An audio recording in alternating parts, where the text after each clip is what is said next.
Olá, sou Adriana Bertolami, pela Sociedade Brasileira de Cardiologia e Departamento de Aterosclerose. Estamos no canal do Associado e hoje vamos conversar com a doutora Maria Cristina Izar a respeito dos ácidos graxos ômega 3. Olá, doutora. Oi, Adriana. Tudo bem? Os primeiros estudos de ômega 3 foram muito promissores com relação a eventos cardiovasculares, só que na era pós-estatina isso mudou. E hoje, como é que estamos com relação a esse ponto? Bom, Adriana, eu vou fazer uma análise histórica, né? O primeiro grande estudo foi o Disi Prevenzione. Esse estudo avaliou pacientes sobreviventes a um infarto do miocárdio e eles foram randomizados para receber placebo ou uma formulação de ômega 3 contendo EPA e DHA na dose de 1 grama. A gente sabe que o EPA ele não interfere tanto no LDL colesterol, mas o DHA pode aumentar os níveis de LDL colesterol. Nesse estudo, durante o segmento, houve redução do desfecho principal, composto de morte, AVC não fatal e infarto não fatal. Mas o benefício todo se deu às custas de redução de mortalidade. Mortalidade por todas as causas, morte súbita, morte cardíaca, cardiovascular. Então, isso foi bastante significante. Na ocasião, chegou-se a comparar o número de vidas salvas nesse estudo, 5,7 vidas salvas em cada 1.000 pacientes tratados por ano, com os dados do estudo LIPID, que salvou em torno do mesmo valor por ano pela redução do LDL colesterol com a pravastatina. E chegou-se a cogitar que parte da cesta de terapêutica para pacientes após o infarto entrasse o ácido graxo ômega 3. Alguns anos depois, o estudo GELES, um estudo que foi realizado no Japão, foi um estudo grande com 18.000 pacientes e incluiu-se não só pacientes em prevenção secundária, mas também em prevenção primária. Para esses pacientes foi dado placebo ou uma formulação de EPA purificada, era só EPA sem DHA, e numa dose maior, 1,8 gramas. Nesse estudo, houve uma redução de em torno de 19% do desfecho composto, mas ele foi significativo principalmente às custas dos pacientes em prevenção secundária, que tinham DAC. Tá? Houve uma redução do LDL colesterol, porque foi EPA isolado, mas não foi atribuído benefício a essa redução de LDL. A gente sabe que o ômega 3, os ácidos graxos ômega 3, eles têm um papel que vai além do efeito lipídico. Na verdade, o efeito maior é na redução dos triglicérides, mas ele também reduz, ele tem um efeito antiarrítmico, antiplaquetário, melhora a função endotelial. Então, esses benefícios em conjunto fazem do ômega 3, o suplemento de ômega 3, uma molécula interessante, né? Porém, os estudos mais recentes, na era pós-estatina, não demonstraram os mesmos benefícios. E houve uma série de vieses nesses estudos. Ou os pacientes incluídos não tinham um risco absoluto tão elevado, então era difícil, em curto período, demonstrar diferenças caso elas existissem.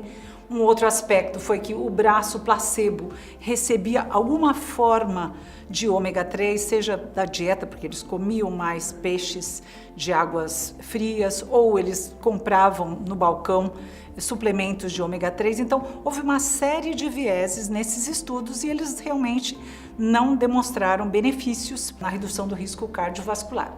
Mais recentemente, houve um estudo, o ASCEND, em pacientes diabéticos, em prevenção primária, mas eram pacientes de alto risco, em que se testou o uso de antiplaquetário, aspirina, versus placebo, e no outro braço, eram 4 braços, né, combinados 2 a 2, o ômega 3, combinação de EPA mais DHA versus placebo. O braço do ômega 3 foi totalmente neutro, então isso jogou realmente um balde de água gelada com relação ao uso do ômega 3 nesses estudos, né? Pois é, ele quase finalizou a questão, né? Mas aí veio o Reduce.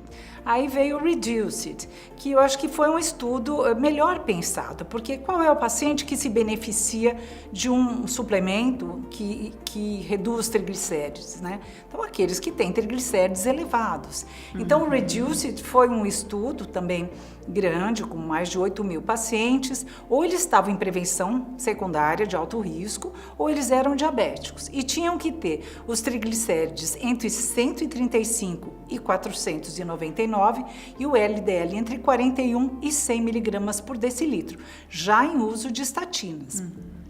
E o estudo demonstrou, teve um segmento longo, também 4,9 anos, e demonstrou uma redução em torno de 25% do desfecho composto primário, que incluía morte cardiovascular, infarto e AVC não fatais, necessidade de revascularização e angina instável, e 26% de redução no desfecho chamado secundário-chave, que eram só endpoints mais duros, né? Então, morte cardiovascular, infarto e AVC não fatais.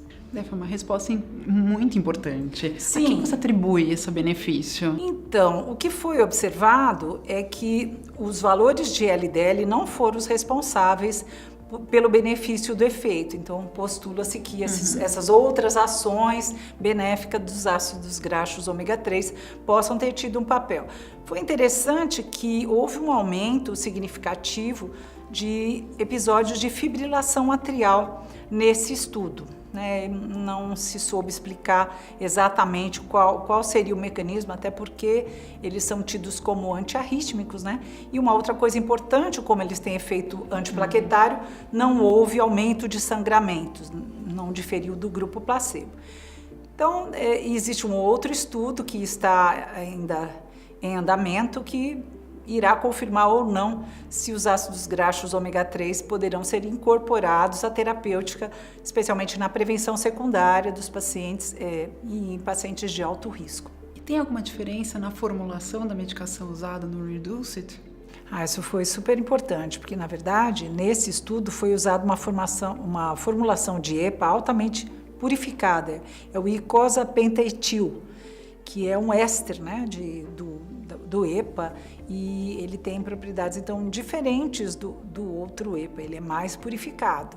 Além disso, a dose que foi utilizada foi dose que habitualmente se utiliza na hipertrigliceridemia, 4 gramas por dia, 2 gramas em 2 tomadas diárias. E essa medicação já está sendo comercializada no Brasil? Não, no momento não. Nós então aguardamos que isso venha ocorrer proximamente, né, para beneficiar esses pacientes. Obrigada, Cris, pelas informações. Foi ótima entrevista. Até a próxima.